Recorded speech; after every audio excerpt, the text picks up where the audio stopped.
एक पुरानी कहानी है।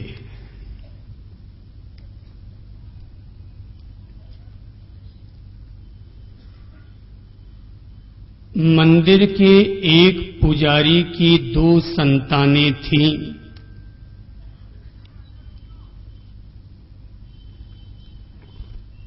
और संतानों के रूप में दोनों ही बेटियां थीं।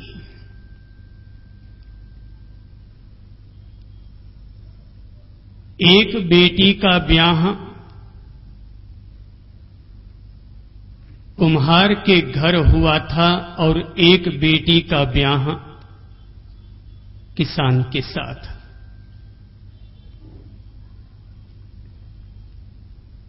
एक दफा मंदिर के पुजारी की इच्छा हुई कि वह अपनी दोनों बेटियों से मिलकर आए।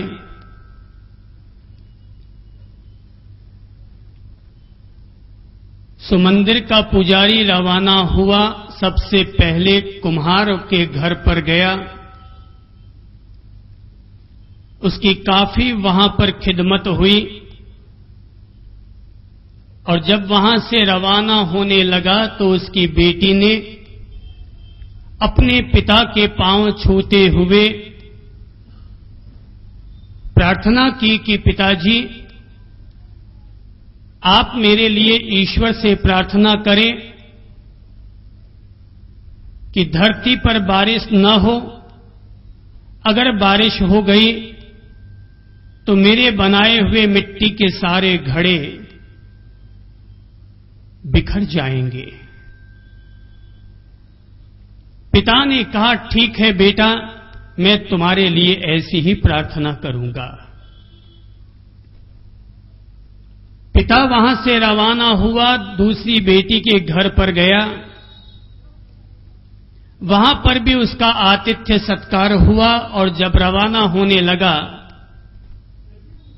तो बेटी ने कहा कि पिताजी, आप ईश्वर से प्रार्थना करें कि वो जम के बारिश करे ताकि मेरे खेतों में बोए हुए बीज अंकुरित हो सके, लहरा सके, मेरे खेत सोना उगल सके।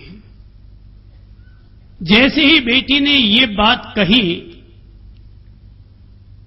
कि स्वयं पिता इस समस्या से घिर गया कि वो समझ नहीं पाया कि आखिर वह किस बेटी के लिए प्रार्थना करे, पहली बेटी के लिए प्रार्थना करे या दूसरी बेटी के लिए प्रार्थना करे। अगर कुम्हार के लिए प्रार्थना करता है तो किसान के लिए क्या परिणाम होगा, और अगर किसान की पत्नी के लिए प्रार्थना करता है तो मेरे कुम्हार को परनाई हुई अपनी बेटी के लिए क्या परिणाम होगा। संसार में शायद ही ऐसा कोई व्यक्ति होगा जिसे कि अपने जीवन में इस तरह की किसी न किसी समस्या का सामना न करना पड़ता हो।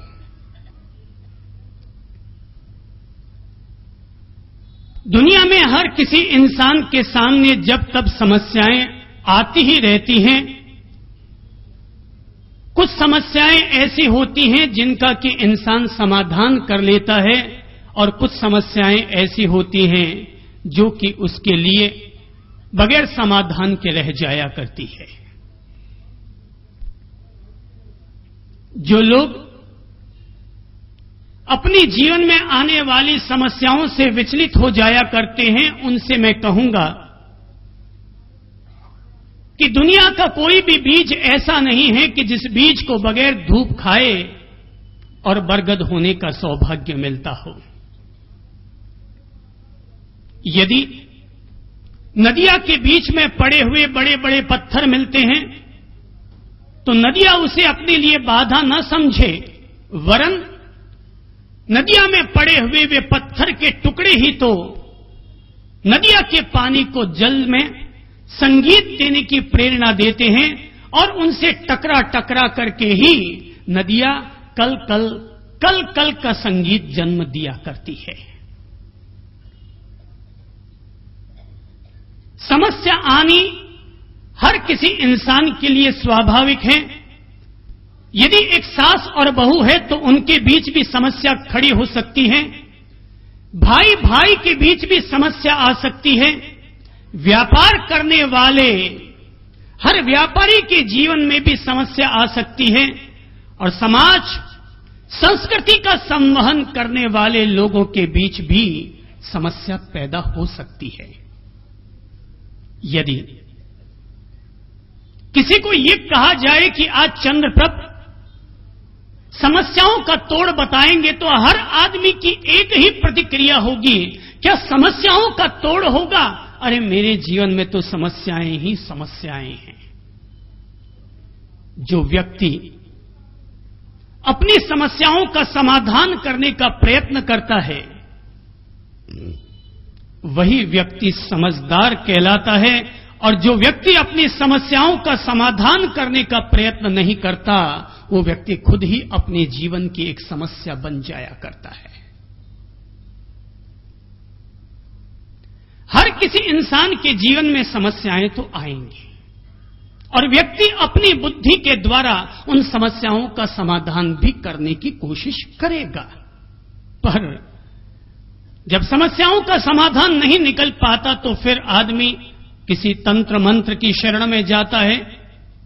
समस्या का समाधान नहीं मिलता तो किसी ज्योतिषी के चक्कर लगाता है, और हाथ में जन्म कुंडलियां थामे हुए इधर से उधर और उधर से इधर पंडितों के चक्कर काटता रहता है। एक महिला पहुंची किसी जन्म कुंडली के जानकार व्यक्ति के पास, और वहां से अपने लिए समाधान लेकर आई,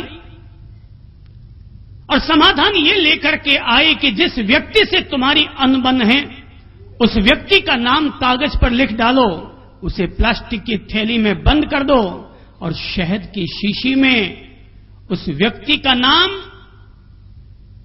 वो प्लास्टिक की थैली उस शहद की शीशी में डाल दो। कम से कम 7 दिन में, नहीं तो अधिकतम 70 दिन में वो व्यक्ति निश्चित तौर पर तुम्हारा मित्र हो जाएगा। वो महिला ज्योतिषी के पास से चल करके मेरे पास आई, और उसने मुझसे पूछा कि उस ज्योतिषी जी ने ऐसा बताया है, पंडित जी ने, क्या ऐसा करने से ऐसा हो जाएगा? मैंने कहा, बहन, मैं ये तो नहीं जानता कि किसी व्यक्ति का नाम लाल स्याही से कागज पर लिख करके अगर शहद की शीशी में 7 दिन रख दिया जाए तो व्यक्ति तुम्हारा मित्र बन जाएगा। पर मैं ये भली भांति जानता हूं कि अगर तुम खुद ही अपने आप को शहद बना लो तो सामने वाला व्यक्ति तुम्हारा मित्र जरूर बन जाएगा। यदि व्यक्ति स्वयं ही अपने आप को शहद और मिश्री की तरह बना ले, तो दुनिया में किसी भी व्यक्ति को किसी शहद की शीशी में किसी दुश्मन का नाम लिखकर रखने की जरूरत नहीं होती। यदि इंसान के जीवन की बाजी यदि कोई व्यक्ति हारता है, तो इसका एकमात्र कारण यह है कि व्यक्ति शहद की शीशियों में लोगों के नाम रखना चाहता है या ज्योतिषियों के चक्कर लगाना चाहता है, बशर्ते आदमी अपने आप को ही शहद बना ले। ये बात ठीक है, मैं कोई लॉलीपॉप तो हूं नहीं कि लोग मुझे चूस सके। मैं कोई शहद की शीशी नहीं हूं कि लोग अपना नाम मेरे भीतर भिगो कर रख सके, मगर फिर भी लोग हमारा नाम लेने मात्र से अपने चित्त को सुकून महसूस देते हैं। इसका एकमात्र कारण यह है कि हम खुद ही अपने आप में एक शहद की शीशी हैं। एक बात बहुत प्यार से बता देना चाहता हूं, तय है कि हम दुनिया में दूसरों को नहीं बदल सकते। आज तक दुनिया में कोई किसी को नहीं बदल पाया। न मां बाप बदल पाए हैं, न बेटे बदल पाए हैं। मां बाप ने लाख कोशिश की कि बेटा न बिगड़े, मगर फिर भी वो बिगड़ गया। किसी ने नहीं चाहा कि उसका पड़ोसी खराब निकल जाए, मगर फिर भी निकल गया। कौन चाहती है सास कि मेरी बहू मेरे सामने बोले, मगर फिर भी बहू बोलने वाली हो गई। दुनिया में दूसरों को नहीं बदला जा सकता, लेकिन हां, अगर आदमी अपनी मानसिकता को बदल ले तो दुनिया को जरूर बदला जा सकता है। तुम अगर बेहतर बन जाओ तो सामने वाले को बेहतर बनना पड़ेगा। अपने आप में अच्छा होना, दूसरों को अच्छा होने के लिए प्रेरित करना है। यदि हम अपनी ओर से दूसरों को इज्जत दे रहे हैं तो ऐसा करके हम अपने स्वयं के सम्मान का प्रबंध कर रहे हैं। और जिस किसी इंसान के भीतर यह बुनियादी सोच विकसित हो जाएगी कि व्यक्ति स्वयं ही अपने आप को शहद बना ले तो सारी समस्या का समाधान हो जाएगा। इंसान की यह सोच ही इंसान के जीवन की सबसे बड़ी ताकत है।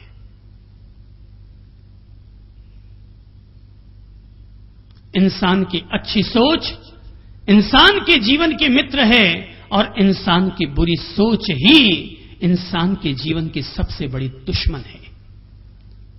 जिस इंसान के अच्छे पवित्र विचार हैं उस आदमी की एक हथेली में स्वर्ग रहता है, पर जिस आदमी के गंदे और कुत्सित विचार हुआ करते हैं उस आदमी की हथेली पर सदा नरक का निवास हुआ करता है। अच्छे विचार के लोग जहां पर भी जाएंगे वहां पर स्वर्ग का निर्माण करेंगे और बुरे विचार के लोग जहां पर भी जाएंगे अगर ऐसे लोगों को स्वर्ग भी भेज दिया जाए तो वहां पर भी नरक बना बैठेंगे। इसलिए जीवन के इस मर्म को जानने के कारण ही कहूंगा कि यदि ईश्वर मुझे स्वर्ग में भेजने की बजाय अगर नरक में भी भेज देना पसंद करेंगे तो मैं बगैर झिझक के नरक में चला जाना पसंद करूंगा। और मैं तो कहूंगा कि प्रभु जी मुझे स्वर्ग में भेजने के बजाय नरक में ही भेज देना ताकि मैं दो काम कर सकूं। पहला काम तो ये कि जिस आदमी के जीवन में पवित्र विचार रखने की अंतर्दृष्टि उपलब्ध है वो व्यक्ति अगर स्वर्ग में भी चला जाएगा या नरक में भी चला जाएगा तब भी उसको स्वर्ग बना बैठेगा। और अगर मुझे नरक में भी भेज दिया जाएगा तो मैं उसको भी स्वर्ग बना डालूंगा। अगर जीवन जीने की कला आती है तो आदमी नरक में भी जाएगा तो स्वर्ग बना डालेगा। 100 दुश्मनों के बीच भी अगर हमें भेज दिया जाए तब भी आदमी अमर हो जाएगा। आदमी की सोच आदमी के जीवन की सबसे बड़ी ताकत है, इस बात को ख्याल रखिएगा। गांधी ने कभी 3 बंदर दिए थे और वे गांधी के 3 बंदर सदा हमेशा यही समझाते रहे हैं। नंबर 1, कान में अंगुली, बुरा मत सुनो। गांधी का दूसरा बंदर हमें कहता है आंख पर अंगुली, बुरा मत देखो। और गांधी के बंदरों में से तीसरे बंदर की प्रेरणा है और वो अंगुली है मुंह पर कि बुरा मत बोलो। गांधी के 3 बंदर हैं पर चंद्रप्रभ के 4 बंदर हैं। गांधी के 3 बंदर, एक की अंगुली मुंह पर है, एक की आंख पर और तीसरे की कान पर, लेकिन चंद्रप्रभ का चौथा बंदर है और उसकी अंगुली है सिर पर, जो इस बात की प्रेरणा देता है। 3 बंदर कहते हैं बुरा मत देखो, बुरा मत बोलो, बुरा मत सुनो, पर चौथा बंदर कहना चाहता है बुरा मत सोचो। अगर व्यक्ति बुरा सोचता रहेगा तो आंख, कान, जबान तीनों बुरा बोलते, सुनते और देखते रहेंगे। पर अगर आदमी की सोच बेहतर हो जाए तो आदमी आंखों से भी अच्छा देखेगा, कानों से भी अच्छा सुनेगा और जबान से भी अच्छा बोलेगा। शायद इस दुनिया में रहने वाले सारे ही महान लोग आदमी को ये तो प्रेरणा देते हैं कि मंदिर जाओ, मस्जिद जाओ, गुरुद्वारा जाओ, तीर्थ यात्रा करने के लिए जाओ, ये ढेर सारी सामायिकें करो। पर मैंने सुन रखा है कि कभी धर्मराज के सामने 2 लोग एक साथ पहुंचते हैं धरती से मरकर।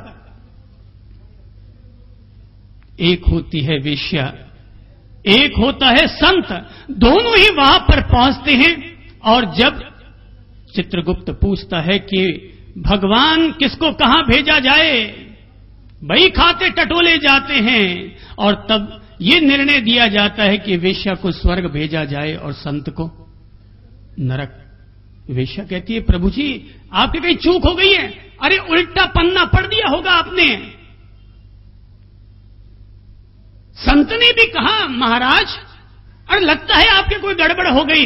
अरे आप कहते हैं कि नरक भेज दिया जाए मुझे। अरे कहीं आपसे तो ये पृथ्वी लोक के लोग कहीं ज्यादा अच्छे हैं। देखो तो सही, जरा नीचे झांक करके कि लोग मेरी कितनी जय जयकार कर रहे हैं और मेरी अंत्येष्टि पर लाखों और करोड़ों के चढ़ावे बोल रहे हैं, और आप कहते हैं नरक भेज दिया जाए।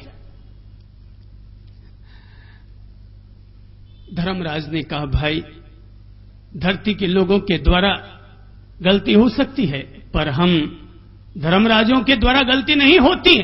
बोले गलती की वजह क्या कहते हैं आप? बोले गलती ये हुई भाई, निश्चय ही वो वेश्या है और तुम संत ठहरे, एक ही मोहल्ले में, दोनों का मकान भी आमने सामने, मगर फर्क ये रहा, वेश्या काम तो वेश्यागिरी का ही करती रही, मगर हर बार अपने देह का व्यापार करते हुए अपनी आंखों से आंसू ढुलकाती रहती थी कि हे प्रभु, मैं कैसी पापिनी और व्यभिचारिणी कि मेरे द्वारा रोजाना ऐसा पाप होता है। और एक देखो वो इतना महान संत कि जो रोजाना प्रभु की भक्ति में रात दिन अपने समर्पित किया करता है, वो तुम्हें याद कर करके आंसू ढुलकाती रहती और अपने प्रायश्चित करती रहती थी। पर संत तो मंदिर का पुजारी होकर के भी उस वेश्या के बारे में सोचता रहता था, आरती उतारता था जगदम्बा की, पर सोचता रहता था काश मुझे भी एक मौका मिल जाता तो मैं भी उधर चला जाता,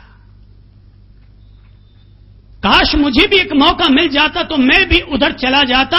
इसलिए संत तुम्हें नरक में भेजा जा रहा है, क्योंकि दुनिया में परिणाम नहीं देखा जाता, दुनिया में बाने को देखकर प्रणाम किया जाता है और ऊपर के लोक में परिणाम को देख करके प्रणाम किया जाता है। इसलिए एक को नरक भेजा जाता है और एक को स्वर्ग भेजा जा रहा है। आदमी की सोच, मैं केवल आदमी को ऐसा संत बना रहा हूं, ऐसे मंदिर में ले जा रहा हूं और बताना चाहता हूं कि आदमी की पवित्र सोच ही आदमी के जीवन की सबसे महान तीर्थ यात्रा है। यदि भगवान महावीर की उन कहानियों को पढ़े और सुने तो खुद ही प्रेरणा मिल जाएगी कि जहां पर कहा जाता है कि राजर्षि प्रसन्न चंद्र एक टांग पर खड़े, एक हाथ ऊपर, 1 महीने का उपवास, पर जब पूछा जाता है भगवान उस क्षण अगर उनकी मृत्यु हो जाती तो क्या होता, तो भगवान कहते हैं मृत्यु हो जाती तो 7वीं नरक मिलती, कि 5 मिनट के बाद वहीं पर ही उन्हें स्वर्ग उपलब्ध हो जाया करता है। आखिर वजह क्या? वजह एकमात्र मन के परिणाम, एक मन के परिणाम आदमी को नरक में धकेल देते हैं और मन के एक परिणाम आदमी को स्वर्ग में पहुंचा दिया करते हैं। इसलिए अपने मन के परिणामों को, अपने सोच को गिरा बैठना, ये इंसान का सबसे बड़ा आध्यात्मिक पतन है, और अपनी सोच और अपनी मानसिकता को ऊपर उठाना आदमी के जीवन की सबसे बड़ी आध्यात्मिक उन्नति है।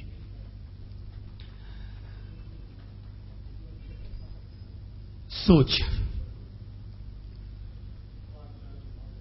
समाज में, परिवार में, देश में, विज्ञान में, हर क्षेत्र में जिसकी भूमिका है, शायद आदमी अपने जीवन में व्यापार पर ध्यान देता है, अपने गोरे काले चेहरे को साफ करने पर ध्यान देता है, पर जिस पर सबसे कम ध्यान देता है वो आदमी की अपनी ही टोपी के नीचे है, वो आदमी की अपनी ही पगड़ी के नीचे है, जिस पर आदमी सबसे कम ध्यान दे पाता है, और वो है आदमी की सोच।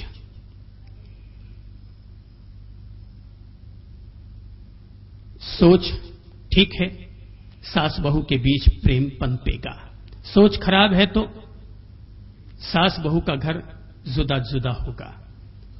सोच अगर ठीक है तो भाई भाई साथ रहेंगे, सोच अगर खराब हो गई है तो भाई भाई टूट जाएंगे। जमीन जायदाद प्रभावित नहीं करते, सबसे पहले सोच अगर विकृत हो जाती है तो वहीं पर प्रभाव पड़ता है। इसलिए आदमी के टूटन का मूल कारण जमीन जायदाद नहीं होते, हर समस्या का मूल कारण आदमी की गंदी, छोटी, ओछी सोच हुआ करती है।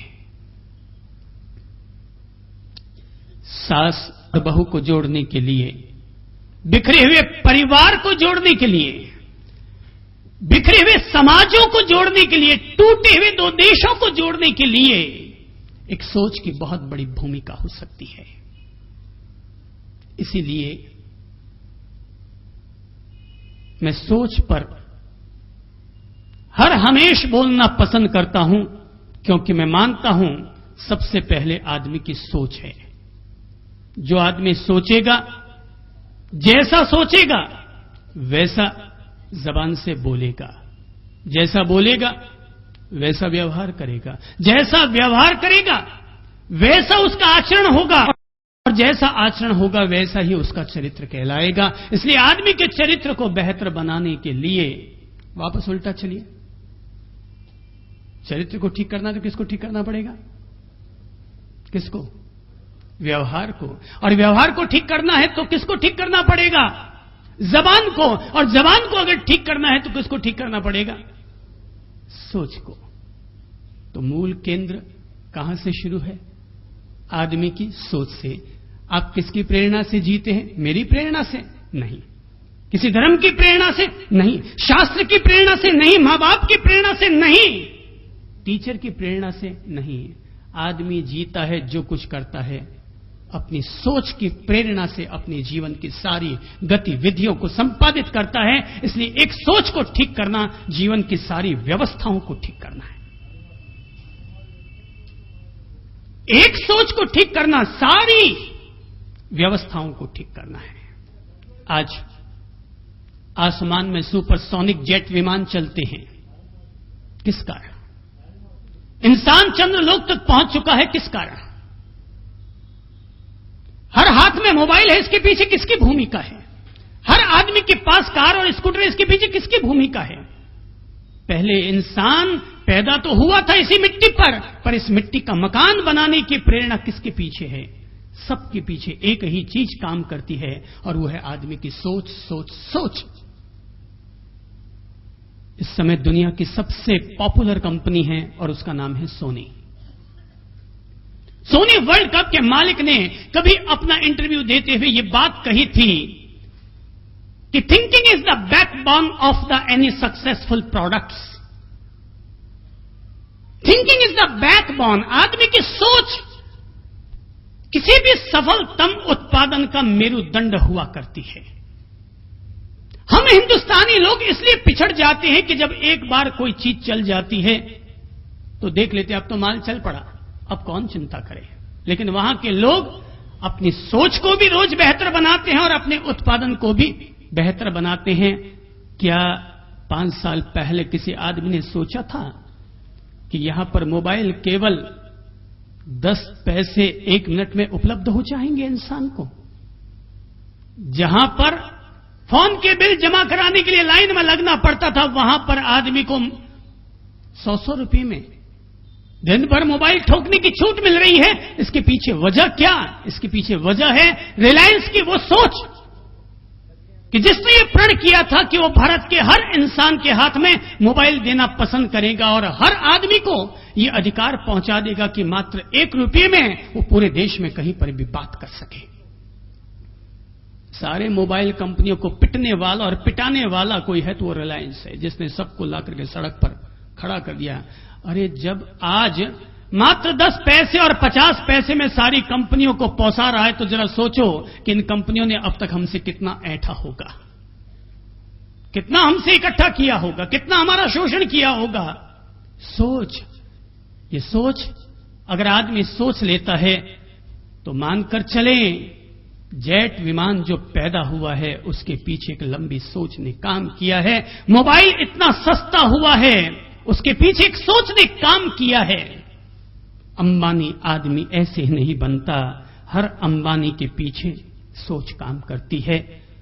आमतौर पर लोहे का काम करने वाला लोहार कहलाता है और जूते का काम करने वाला क्या कहलाता है? मोची कहलाता है।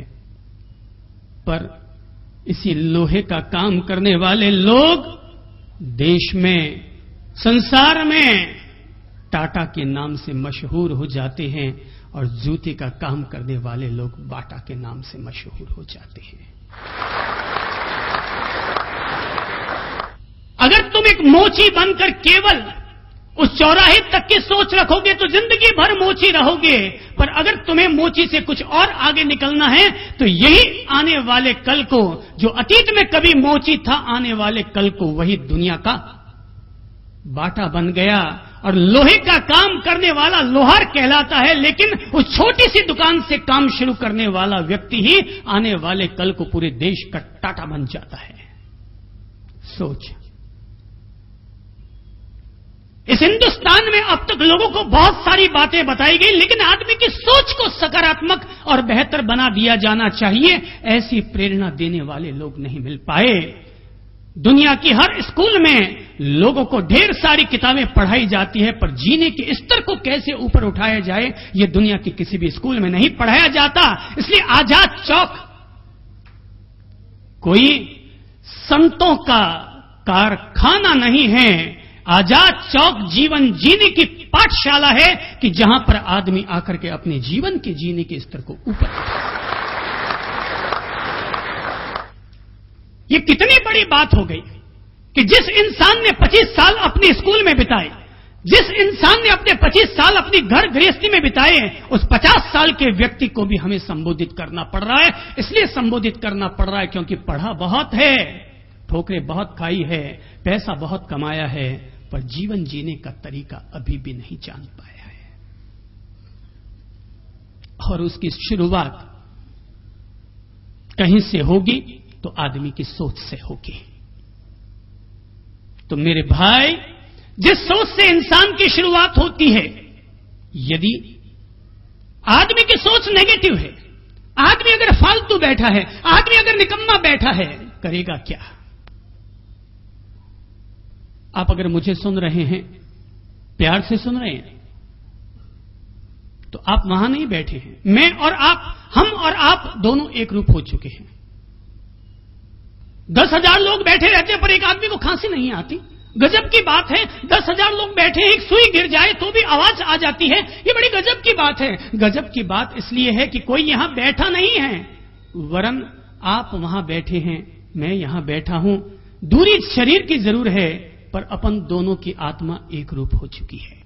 मेरे शब्द, आपके कान, आपकी सोच, आपका मन दोनों एक रूप हो चुके हैं। इसलिए खांसी लेना आदमी भूल ही जाता है। उसे खांसना भी है, उसे उबासी भी लेनी है, या उसे पांव भी ऊपर नीचे करना वो भूल ही जाता है। चेतना एक तार हो चुकी है। निकम्मा बैठा आदमी फालतू के काम करेगा, और इसीलिए कहा जाता है खाली दिमाग शैतान का घर होता है। यही कारण है कि मैं सदा से कहता आया हूं, और मेरा ये उसूल और फॉर्मूला रहा है, और फॉर्मूला यही है, हर समय व्यस्त रहो, हर हाल मस्त रहो। हर समय व्यस्त रहो, हर हाल मस्त रहो। खाली बैठोगे तो और कुछ नहीं तो आदमी जहां बैठा रहेगा ना, खाली बैठा रहेगा तो जिस दरी पर बैठा उसी के धागे निकालना शुरू कर देगा। निकम्मा बैठा आदमी, निकम्मे बैठे लोग क्या करेंगे? अगर आप 80 साल के बूढ़े हैं और निकम्मे बैठे, काम में लगिए। घर में पुरुष मत बैठो, निकम्मे बैठोगे तो लुगाइयों से लड़ाइयां करोगे। घर से बाहर निकाल दो मिनखों को, घर में रहेंगे तो ये कुछ ना कुछ हुज्जत करेंगे, बाहर निकलो। निकम्मा आदमी क्या करेगा?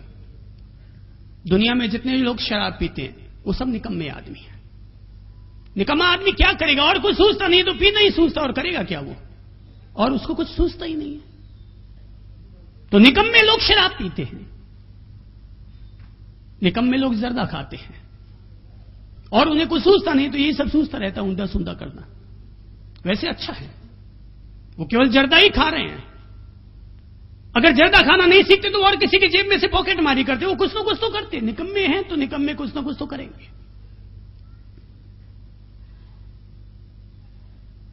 अब और कोई काम नहीं मिलता, लोग कोई जूते चुरा ले जाते हैं, और कोई काम नहीं मिलता तो देखते हैं छोरे बेटे, किसी का स्कूटर खड़ा है और आप जाके आते हैं घर में कि तभी बाहर आके देखते हैं कि आपके स्कूटर की सीट ब्लेड से कटी हुई है। किसने काटी है? किसने काटी? निकम्मों ने। किसने काटी है? निकम्मों ने काटी। इस देश का सत्यानाश इन राजनीतिज्ञों के कारण कम हो रहा है। हो खाओ ना, कितना खाओगे? खाओगे तो रखोगे तो हमारे हिंदुस्तान में ही ना। और ये राजनीति से जुड़े दूसरे जो प्रशासनिक अधिकारी हैं, जिनके आज ही पढ़ाए किए, 6 अफसर के यहां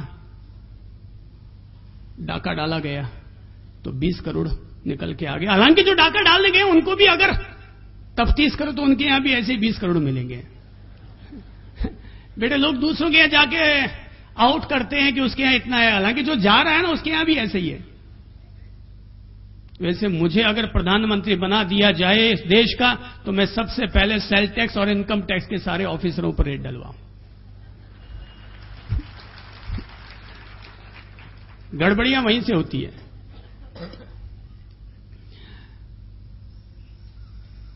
तो ये निकम्मे लोग फालतू के काम करते हैं।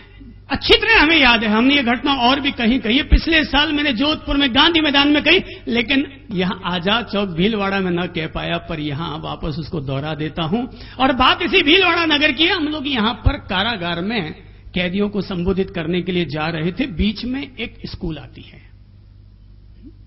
कारागार जाते हैं तो बीच में एक स्कूल आती है। मुझे नहीं पता कि अब वो सुधर गई है बात कि वहां पर अब भी वैसे ही है, थोड़ा चेक कर लीजिएगा आज। तो हम लोग उधर से गुजर रहे थे, सारे लोग साथ में थे कि तभी चलते जा रहे कि तभी ललित प्रभु जी का थोड़ा दिखे तो, और मैंने ऊपर झांक के देखा स्कूल के जो ऊपर, वहां पर पता चला वो स्कूल किसी समाज कल्याण मंत्रालय के द्वारा बनाई गई है, या वहां पर उसका कोई खास अनुदान रहा होगा। छोरे, निकम्मे छोरे। लोग सोचते हैं कि यार ये छोरियां पढ़ने में आगे क्यों बढ़ जाती हैं, छोरे सब पिछड़ क्यों जाते हैं। आजकल लड़कियां बहुत आगे बढ़ रही हैं, लड़के कोई कह रहा था कि साहब मिल जाए सो ही ठीक है, कोई मिले सही।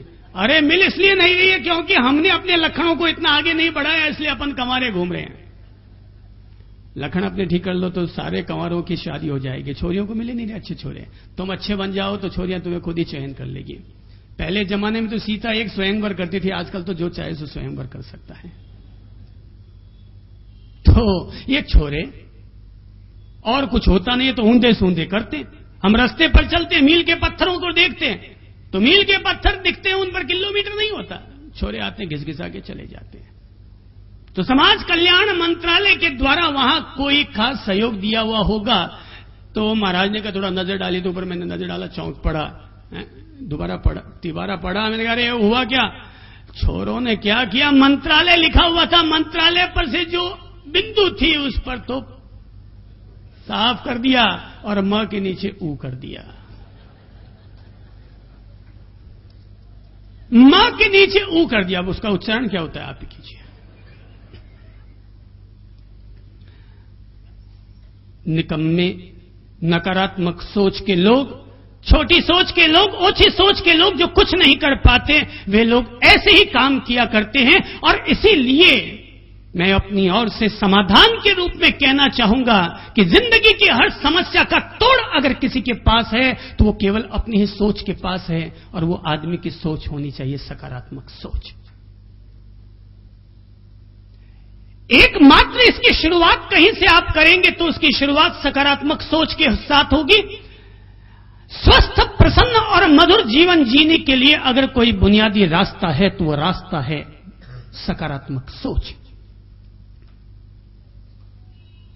मेरी शांति, संतुष्टि और प्रगति का अगर कोई राज है तो उसका एकमात्र राज यही है, मेरी सकारात्मक सोच।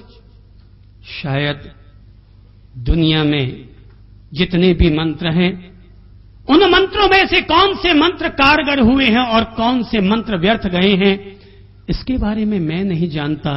पर मैं जो मंत्र बता रहा हूं उसका मैंने आज तक हजारों हजार लोगों पर उपयोग किया है, और देश के जिस कोने में गया हूं उस हर देश के कोने में उस मंत्र को दिया है, और वो मंत्र आज तक कभी भी निष्फल नहीं गया। और वो मंत्र है सकारात्मक सोच। सकारात्मक सोच से बढ़कर कोई पुण्य नहीं है और नकारात्मक सोच से बढ़कर कोई पाप नहीं है। सकारात्मक सोच से बढ़कर कोई धर्म नहीं है और नकारात्मक सोच से बढ़कर के कोई विधर्म नहीं है। लाइफ इज एन इको, जीवन एक अनुगूंज है। जैसा सोचोगे वैसा बोलोगे, जैसा बोलोगे वैसा ही बर्ताव करोगे। इसलिए मेरे भाई ज्यादा मत सोचो, माथा खराब हो जाएगा। कम सोचो, ज्यादा मत सोचो, माथा खराब हो जाएगा। ज्यादा मत बोलो, लोग पागल कहेंगे।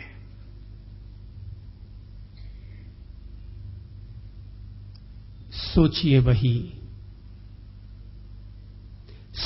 वही जिसे बोला जा सके और बोलिए वही जिस पर हस्ताक्षर किए जा सके। सोचिए वही जिसे बोला जा सके और बोलिए वही जिस पर क्या किए जा सके, हस्ताक्षर किए जा सके। कम सोचो, कम बोलो, इतना ही बोलो कि दस्तखत कर सको। ये मत सोचना कि मैंने साइन थोड़ी किए हैं, जबान निकल गई और पत्थर की लकीर बन गई। प्राण जाए पर वचन न जाए। ये जबान कोई दर्जी की कैंची नहीं है, छीपा जी की, कि जिस पर चाहे उस पर जितनी चाहे उतनी देर चलती रहे। जबान निकल गई, पत्थर की लकीर हो गई।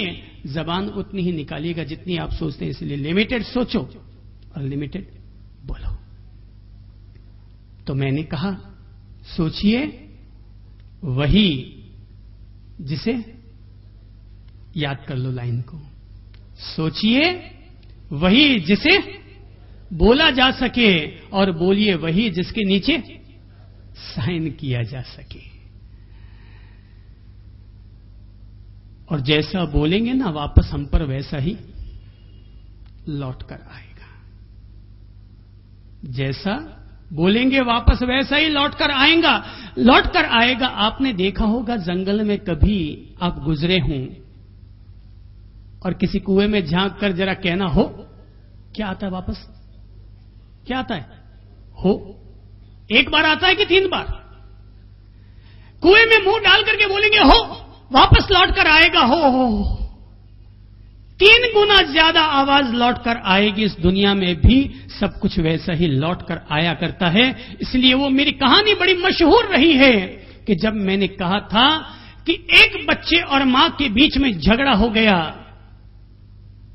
तो बच्चा घर से भाग गया, जंगल में गया, पर मां के प्रति अभी भी गुस्सा आया हुआ था। सो बच्चा वहां जंगल में जाकर के भी वही चिल्लाने लगा, I hate you, I hate you, I hate you. मां से कहने लगा I hate you, I hate you, I hate you. जंगल में वापस गूंजा और वापस लौटकर आने लगा, I hate you, I hate you, I hate you. बच्चा घबराया। तो क्या जंगल में ऐसे बच्चे रहते हैं जो मुझसे नफरत करते हैं, नफरत करते हैं, नफरत करते हैं? वापस बच्चा दौड़कर आता है घर पर, मां से लिपट कर रोने लगता है कि मां जंगल के बच्चे मुझसे नफरत कर रहे हैं। मां ने कहा क्या हुआ? बोले मां मैं जंगल में गया और मैंने चिल्ला करके कहा तुम्हारे प्रति कि आई हेट यू। तो जंगल में से वापस बच्चे बोलने लगे आई hate you, I hate you, I hate you. मां मुस्कुराई, बच्चे के माथे पर प्यार से हाथ सहलाया और कहा बेटा एक बार तुम वापस जाओ, एक बार तुम वापस जाओ और इस बार जंगल में जा करके जरा प्यार से कहो आई लव यू। एक बार तुम वापस जाओ और इस बार प्यार से जाकर कहो आई लव यू। बच्चा गया जंगल में और जाकर के उसने जोर से कहा I love you, I love you, I love you, I love you, I love you, I love you, I love you. जंगल गूंजा और जंगल में से वापस लौटकर आने लगा I love you, I love you, I love you. बच्चा खुश हो गया और प्रसन्न होकर घर लौट आया और मां से कहा मां अब ठीक है, क्योंकि अब जंगल के बच्चों ने मुझे वापस कह दिया है आई love you. I hate you कहोगे तो क्या लौट कर आएगा? आई हेट यू। और अगर आई लव यू कहोगे तो क्या लौट कर आएगा? आई लव यू। मैं भी आप लोगों से कहता हूं आई लव यू। अगर मैं आपसे प्रेम करता हूं, मैं अगर प्यार और मोहब्बत की बात करूंगा तो वापस मुझे प्यार और मोहब्बत मिलेंगे। मैं अगर यहां पर बैठकर नफरत की बातें करूंगा तो मुझे वापस यहां पर नफरत की दीवारें ही खड़ी होती हुई दिखाई देगी। कहानी याद है मुझे कि जिस कहानी में कहा जाता है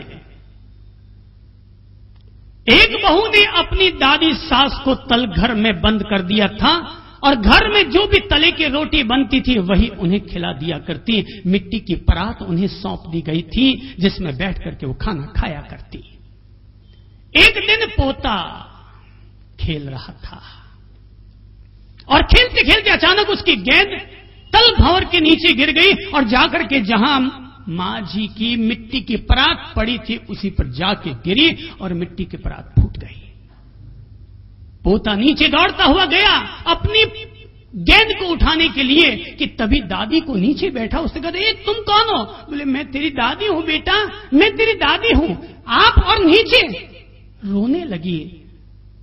दादी मां रोती क्यों हो? बोले, बेटा इसलिए रोती हूं कि तेरी मां ने मुश्किल से मुझे एक मिट्टी की परात दी थी, पहले हाथ में खाती थी, सो अब उसने मिट्टी की परात दी थी, तूने आकर के वो गेंद से मिट्टी की परात फोड़ दी, अब कल से मुझे वापस हाथ में ही खाना पड़ेगा। पोते ने कहा, मां, दादी मां, तो क्या आपकी ये हालत है? मां, अब आने वाले कल को तुम मिट्टी की परात में नहीं खाओगी। और ये कहते हुए वो मिट्टी की परात उठाकर ले आया, टूटी हुई परात, एक कपड़े में उसने उसकी गांठ बांधी, मम्मी के पास गया और जाकर कहने लगा, मम्मी मम्मी जरा अलमारी की चाबी देना। मम्मी ने झट से अपने बेटे को अलमारी की चाबी दे दी। बेटे ने गठड़ी उठाई और जिसमें गहने रखे जाते हैं उसमें ले जाकर वो गठड़ी रख दी। अगले दिन मम्मी को कहीं जाना था गहने निकालने के लिए, जैसे अलमारी खोली तो सामने गठड़ी थी। देखा कि अरे इसमें क्या है? खोला तो पता चला सड़ी गली मिट्टी की परात के टुकड़े पड़े हुए थे। उसने बेटे को बुलाया और पूछा, अरे ये क्या है? ये किसने रखा? बोले, मम्मी मैंने रखा। तूने रखा? और ये कहते हुए जैसे उसने कहा कि मैंने रखा कि तभी मां ने उठा करके सटक के उसके एक जोर के चांटा लगा दिया और वो हिल पड़ा। मां ने कहा, तेरी ये हिम्मत कहां से लाया? बता, तू ये परात कहां से लाया? ये मिट्टी के टुकड़े कहां से लाया? बोले, मम्मी कल गेंद खेल रहा था, गेंद नीचे गिर पड़ी, दादी मां की परात टूट गई। मैंने मिट्टी के उन ठीकरों को इकट्ठा कर लिया था और ये सोच करके अलमारी में रख दिया कि मां, जैसा आज तू अपनी सास के साथ करती है वैसे ही आने वाले कल को जब मेरी बहू आएगी तो वो भी तुम्हारे साथ वैसा ही कर सके, ताकि मेरी बहू भी तुम्हारे साथ ऐसा ही कर सके। जैसे तुम करोगे वैसा ही तुम पर लौट कर आएगा। इसलिए हे इंसानों, अगर हम चाहते हैं कि हमारे साथ ऐसा ना हो तो कृपा करके अपने माइतों के साथ भी ऐसा मत कीजिए। समस्या का तोड़ सकारात्मक सोच के पास है और सकारात्मक सोच यही है कि आदमी को वही लौट कर मिलेगा जो कि हमने अपनी ओर से बीज बोए हैं। इसलिए ऐसे बीज मत बो मेरे भाई कि जिनकी फसलों को काटते वक्त हम लोगों को इतनी पीड़ा झेलनी पड़े। वे बीज बो जिनकी फसलें हम उगाना चाहते हैं, वे बीज बो कि जिनके खेत खलिहान हम देखना चाहते हैं। क्योंकि मैं तो केवल एक ही फॉर्मूला जानता हूं और फॉर्मूला केवल इतना सा है, तुम 1 पैसा दोगे वो 10 लाख देगा, तुम 1 चांटा दोगे वो 10 लाख देगा, तुम 1 प्यार करोगे वो 10 लाख लोगों के द्वारा प्यार लौटाएगा, तुम एक के किसी चलते के बीच में टंगड़ी मारोगे वो तुम्हारे जीवन में 10 लाख बार टंगड़ी मारेगा, तुम किसी के एक बिस्तर को खींचोगे वो तुम्हें 10 लाख बार सड़क पर सोने के लिए मजबूर करेगा। लौट कर वैसा ही आएगा।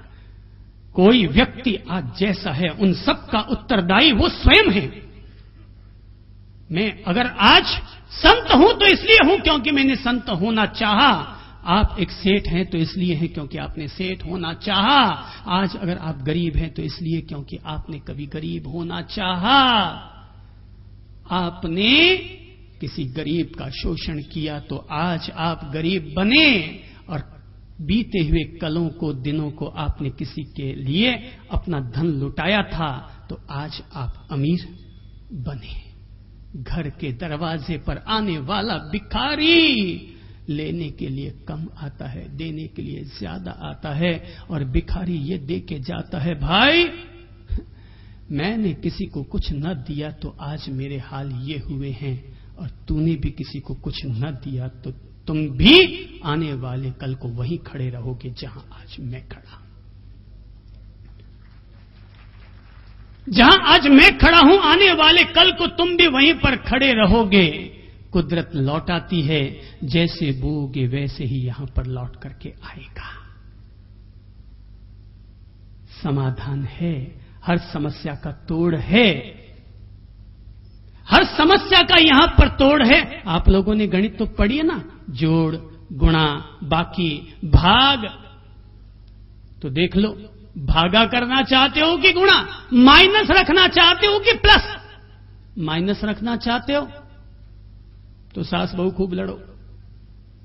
माइनस माइनस को मिला के प्लस करना चाहते हो तो सास बहू एक दूसरे को गले लगो।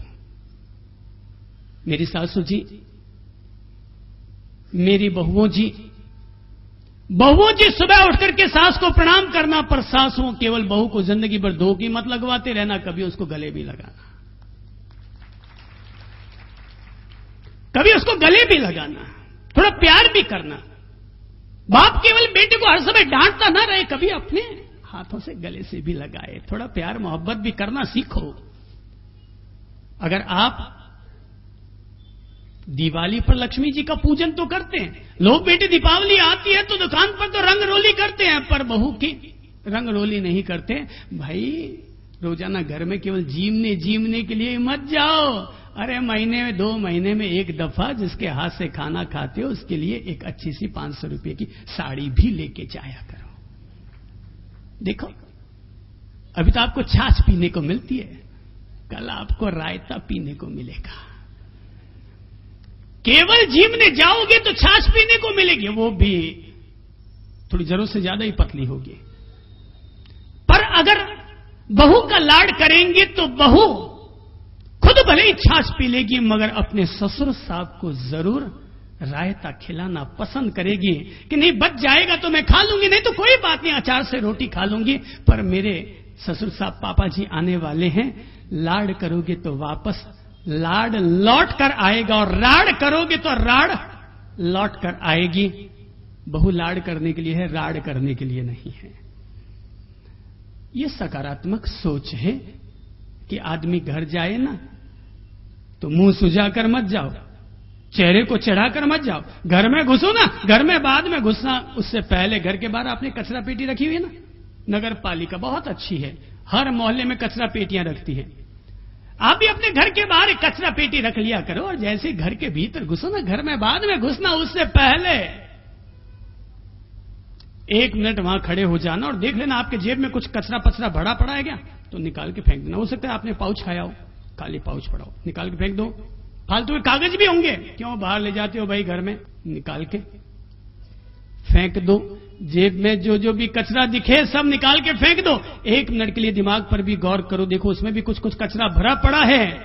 दुकानदारी के दौरान कुछ जो खीज है, थोड़ा जो गुस्सा है, थोड़ी जो जलेसी है, ये जो कुछ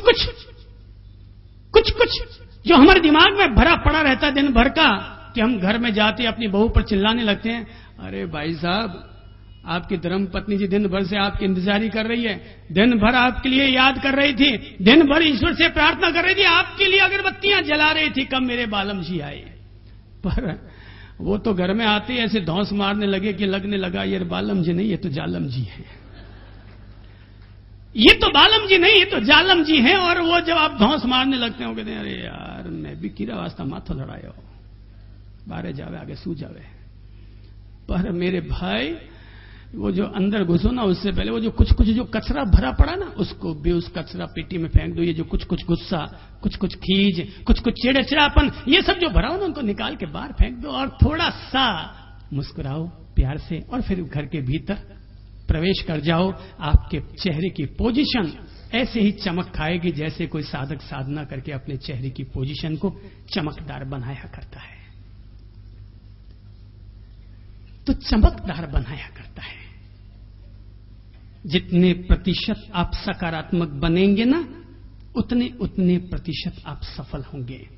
अगर 3 मिनट के लिए अपने आप को सकारात्मक बनाएंगे तो 30 मिनट आपके सुखी होंगे। 30 मिनट के लिए अपने आप को पॉजिटिव बनाएंगे तो 3 घंटे आपके अच्छे हो जाएंगे। 3 घंटे के लिए अपने आप को ठीक करोगे तो 3 महीने अच्छे हो जाएंगे, और 3 महीनों के लिए खुद को सकारात्मक बनाओगे तो 3 साल अच्छे हो जाएंगे। पर जिंदगी में सफलताएं उन्हीं लोगों को मिला करती है जो लगातार 30 साल तक अपनी जिंदगी में सोच को सकारात्मक बनाकर रखते हैं। लगातार 30 साल तक अपनी सोच को, अपनी थिंकिंग को पॉजिटिव बनाए रखते हैं। इसे यूं समझें, बहुत चर्चित प्रसंग है। प्रसंग तो चर्चित नहीं है पर कथानक बड़ा चर्चित है, और वो है रामायण। शायद हिंदू लोगों को इसकी बात की खबर ना हो। दरअसल हमारे दिल की गुफाओं में से ऐसी बातें निकल कर आती हैं जो आम लोगों को पता नहीं होती। तो चर्चा में लूंगा इसी रामायण के एक प्रसंग को। अब सब लोगों को याद होगा कि जब रावण ने सीता का अपहरण कर लिया था तो राम जी ने वापस लंका पर चढ़ाई करने के लिए प्रस्थान कर दिया था, और प्रस्थान करने से पूर्व राम सेतु का निर्माण होने लगा। और जैसे ही लंका वासियों को यह बात पहुंची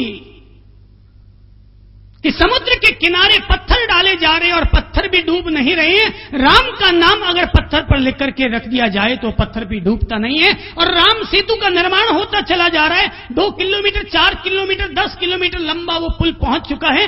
पत्थर पर राम लिखो और पत्थर तिरने लगता है। लंका वासियों में खौफ और भय छा गया कि अरे, जिस आदमी के नाम मात्र में भी इतनी ताकत है कि पत्थर पर राम लिख दो तो राम के नाम का वो पत्थर तैरने लगता है, तो जिस आदमी के नाम में इतनी ताकत है उस आदमी में आखिर कितनी ताकत होगी। रावण के पास खबर पहुंचती है। रावण के पास खबर पहुंचती है और तब सभासद कहते हैं, रावण जी, लंकेश्वर, आपको भी ऐसा ही कुछ न कुछ करना पड़ेगा, वरना लंका वासियों में विद्रोह जग जाएगा।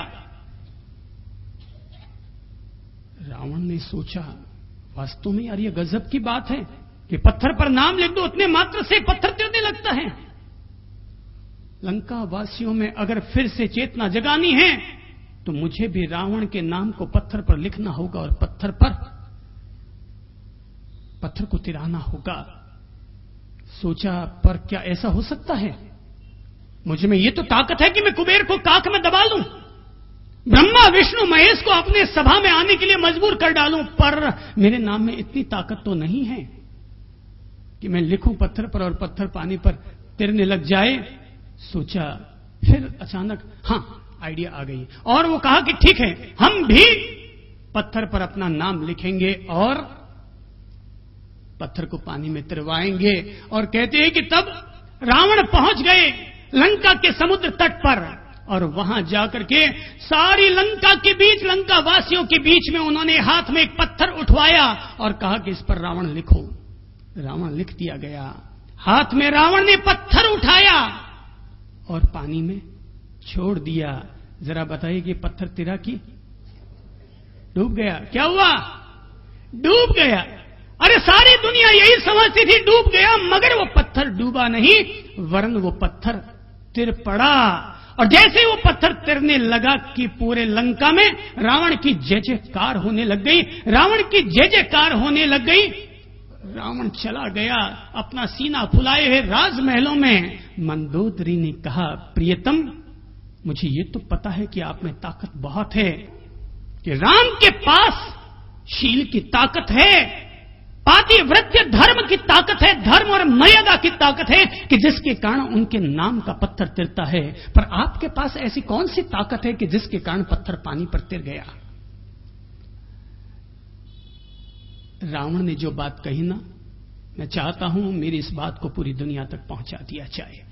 आज आप अपने पड़ोसी को यह बात जरूर कहिएगा, किसी न किसी अपने मित्र तक यह बात जरूर पहुंचाइएगा, ये कहानी जरूर कहिएगा, ताकि उसकी समस्याओं का तोड़ निकल सके। और तब रावण ने कहा था, मंदोदरी प्रियतमे, अब तुमसे क्या सच्चाई छिपाना, सच तो यह है कि मैंने पत्थर पर नाम तो रावण का ही लिखाया, लेकिन पत्थर को जब हाथ में लिया और हाथ में लेकर के जैसे ही पानी में छोड़ने लगा कि मैंने कहा, हे पत्थर, तुम्हें राम की सौगंध है, अगर तुम पानी में डूब गए तो तुम्हें राम की सौगंध है, अगर तुम पानी में डूब गए तो। और सचमुच पत्थर तिर पड़ा, पत्थर तिर पड़ा, पत्थर तिर पड़ा। इस कारण क्योंकि सोच एक मिनट के लिए भी अगर राम के प्रति सकारात्मक हो गई, एक मिनट के लिए भी अगर दुश्मन के प्रति सकारात्मक सोच हो जाती है, तो तुम्हारे नाम का पत्थर भी पानी में तैर सकता है। हे राम, हे राम, हे राम, राम राम, हे राम, हे राम, हे राम, हे राम, हे राम। जग में साचो तेरो नाम, हे राम, हे राम, हे राम, हे राम। तू ही माता, तू ही पिता है, तू ही माता, माता तू ही पिता है, हाँ तू ही पिता है, तू ही माता, तू ही पिता है, तू ही माता, तू ही पिता है, तू ही तो है राधा कृष्ण, हे राम, राम, हे राम, राम राम, हे राम।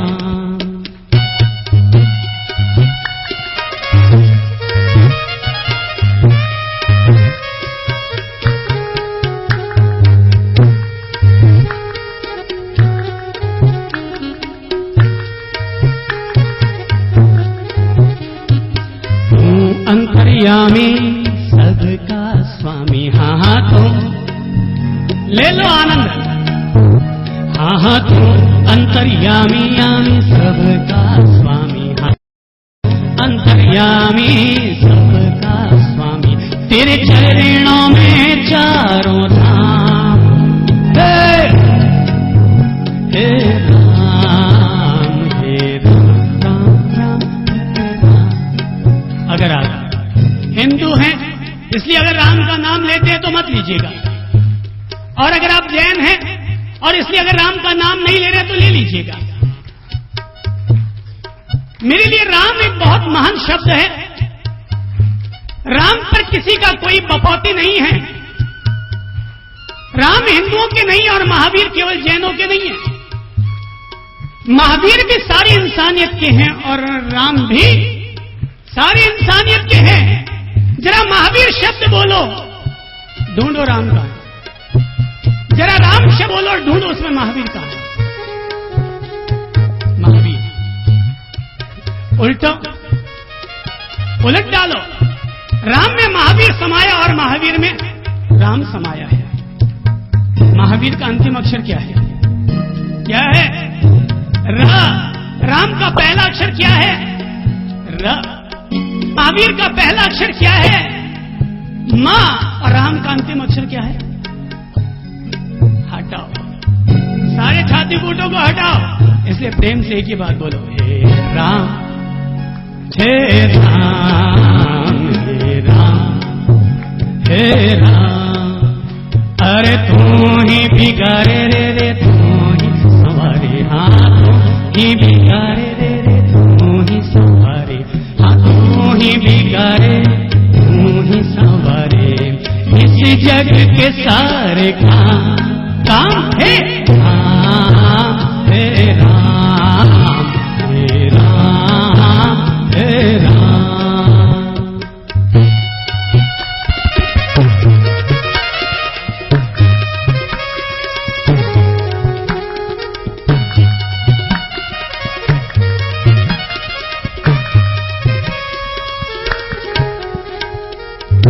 जगदाता विश्व विधाता, हाँ तू जगदाता दाता विश्व विधाता। राम राम, ये तबला क्या बोल रहा है? राम राम। ताली बजाओ तो, ताली बजाओ। देखो क्या आवाज आ रही है ताली में, क्या आवाज आ रही है ताली में? हे राम हे राम, राम हे राम हे राम। देखो अपनी ताली में क्या आवाज आ रही है? आवाज क्या आ रही है? खुद ही बता दो क्या आवाज आ रही है?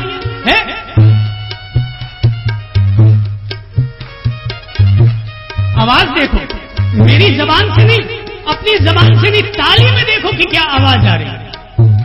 लोग बेवकूफ होते हैं, हिंदू मुसलमान लड़ते हैं। अरे हिंदू मुसलमान लड़ते हैं, अयोध्या के नाम पर जितने चाहे विवाद करते हैं। अरे राम कोई विवाद की चीज नहीं है, राम तो संवाद की चीज है। हे राम हे राम हे राम। देखो धर्म की समस्याओं का तोड़ भी है सकारात्मक सोच, समाज की समस्याओं को दूर करने का तोड़ भी अगर कोई है तो है सकारात्मक सोच। और भाई भाई अगर जुदे जुदे हैं तो उनके बीच भी प्रेम मोहब्बत लगाने वाला तत्व है सकारात्मक सोच। और राम जिसको लोग केवल हिंदुओं का मानते हैं, मैंने उसमें भी सकारात्मक सोच जोड़ दी है और उसको भी जोड़ दिया है। जोड़ तोड़, ये हिंदुस्तान जोड़ तोड़ पर चलता है, यहाँ की सारी राजनीति जोड़ तोड़ पर चलती है। मैं धर्म में भी जोड़ तोड़ लगा देता हूँ। लोग केवल तोड़ तोड़ तोड़ करते हैं, मैं जोड़ जोड़ जोड़ करता हूँ। दुनिया में केवल माइनस माइनस माइनस चलता है, मेरे पास प्लस प्लस प्लस चलता है। मैं मानता हूँ माइनस माइनस माइनस होते हैं, एक माइनस इधर एक माइनस इधर, पर दोनों माइनसों को अगर एक कर दो तो बन जाता है हे राम राम राम राम हे राम हे राम। तू जगदाता विश्व विधाता, हाँ तू जगदाता विश्व विधाता। तू ही सुबह तू ही शाम है, ले लो आनंद है, आनंद ले लो। आगे तो ताली खूब बज रही है, तेरा हाथ ऊपर करके ताली बजा लो।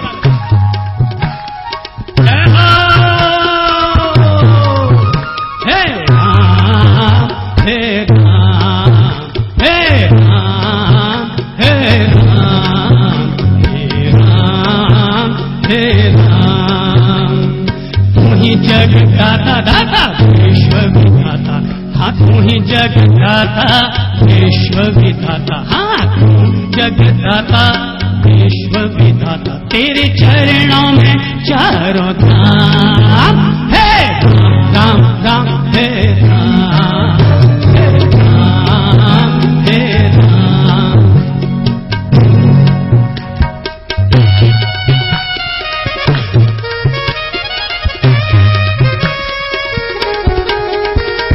तू मेरे मन में, तू जीवन में, हाँ तू मेरे मन में, जीवन में, हाँ तू मेरे दिल में, तू जीवन में। ले लो मेरे प्रणाम हे राम राम राम हे राम हे राम हे राम हे राम हे राम हे राम राम राम हे राम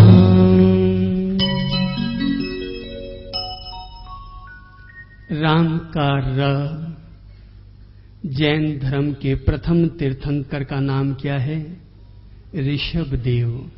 तो राम में क्या समाया है?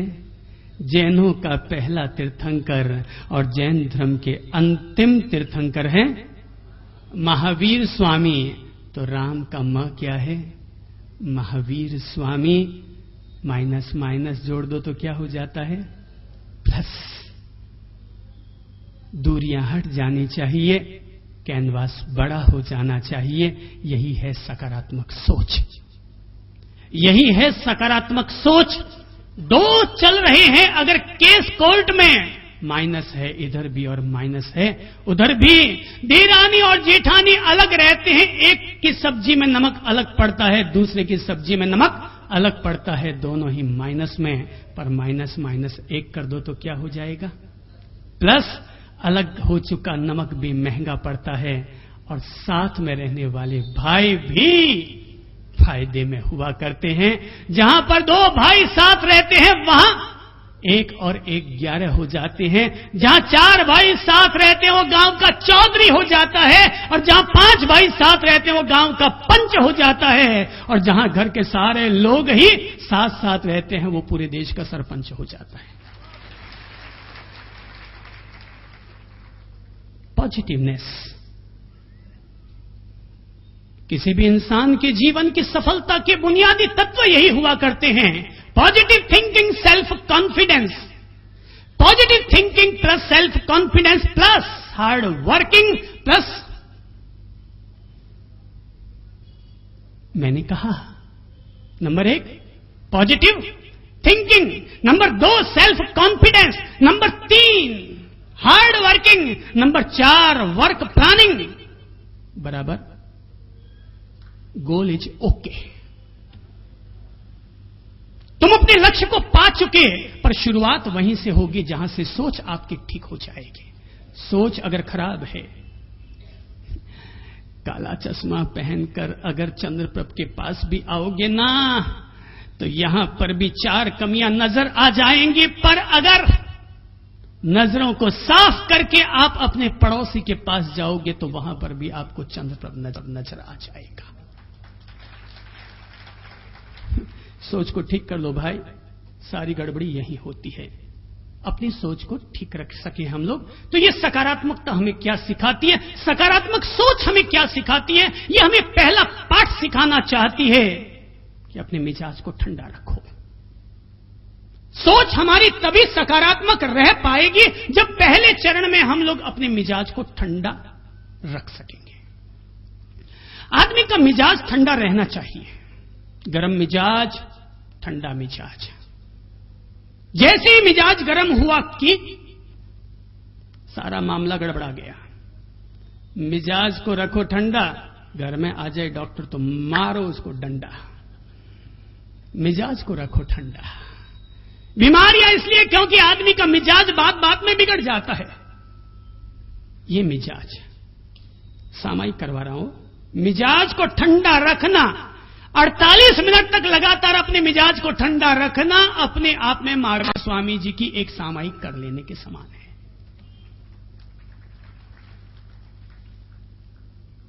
अब सारे लोग तो दिन भर तो ये आसन बिछा बिछा कर नहीं बैठ सकते, पर दिन भर अपने मिजाज को ठंडा तो रख सकते हैं ना। तो मिजाज को रखो ठंडा। घर में आ जाए डॉक्टर तो मारो उसको, मार मत देना।